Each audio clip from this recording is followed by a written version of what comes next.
आज की वीडियो में हम आयुर्वेद की बहुत ही महत्वपूर्ण औषधि धान्यक हिम और ब्रह्मी हिम के बारे में जानेंगे। तो यहाँ पर इन दोनों औषधियों को बनाने की विधि और इनके उपयोग के बारे में जानेंगे।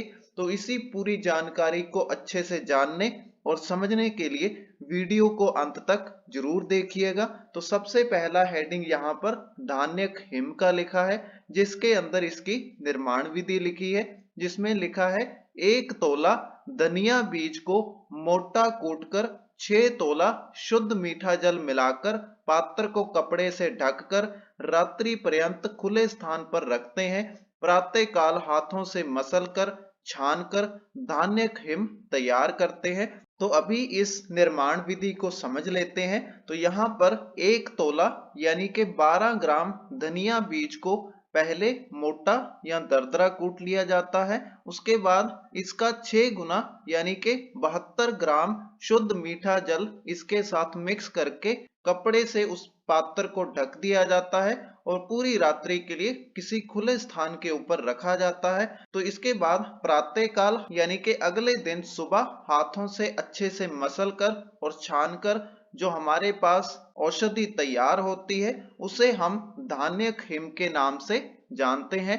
तो इसके बाद आगे उपयोग का हेडिंग है, जिसमें अंतर्दाह, पिपासा, अतिसार और पैतिक रोगों में लाभकारी है।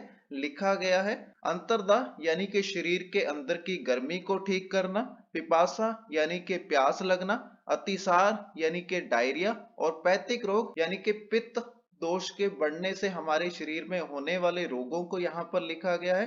तो इस प्रकार से यहाँ पर धान्यक हिम की निर्माण विधि और उपयोग के बारे में बताया गया है। इसके बाद अगला हेडिंग ब्रह्मी हिम लिखा है, जिसके बीच में इसकी निर्माण विधि लिखी है, जिसमें लिखा है 2 तोला सूखी ब्रह्मी पत्ती को हल्का सा कूटकर 6 गुने शुद्ध मीठे जल में भिगोकर पात्र को रात्रि पर्यंत खुले आसमान में रखते हैं। ब्रैकेट में लिखा है पतले कपड़े से ढक देना ठीक रहता है। प्रातः काल हाथों से मसलकर छानकर ब्रह्मी हिम तैयार करते हैं। तो इसमें निर्माण विधि बिल्कुल धान्यक हिम के समान लिखी गई है।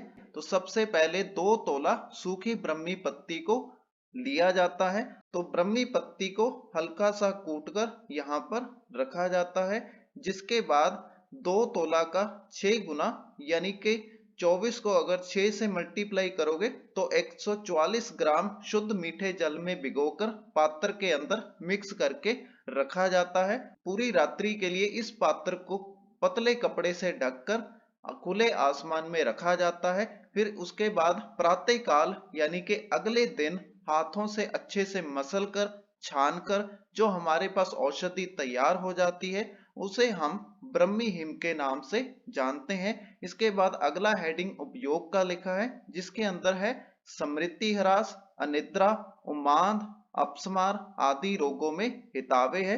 तो स्मृति ह्रास यानी कि जिनकी मेमोरी कम होती है, ज्यादा जल्दी भूल जाते हैं, उसको स्मृति ह्रास कहा जाता है। अनिद्रा जिनको नींद बहुत कम आती है। उसके बाद उन्माद जिनके अंदर थोड़ा बहुत जो है मानसिक इनबैलेंस होता है, उनको उन्माद कहते हैं। जिसके बाद अपस्मार लिखा है, जिसका अर्थ मिर्गी नामक रोग होता है। तो इस प्रकार आज की वीडियो में हमने धान्यक हिम और ब्रह्मी हिम की निर्माण विधि और उपयोग के बारे में जाना। तो इसी के साथ आज की वीडियो का ये विषय यहीं पर समाप्त होता है। अगर आपको वीडियो अच्छा लगा तो वीडियो को लाइक करें और इसी प्रकार के कंटेंट को रेगुलर प्राप्त करने के लिए हमारे YouTube चैनल को सब्सक्राइब करें।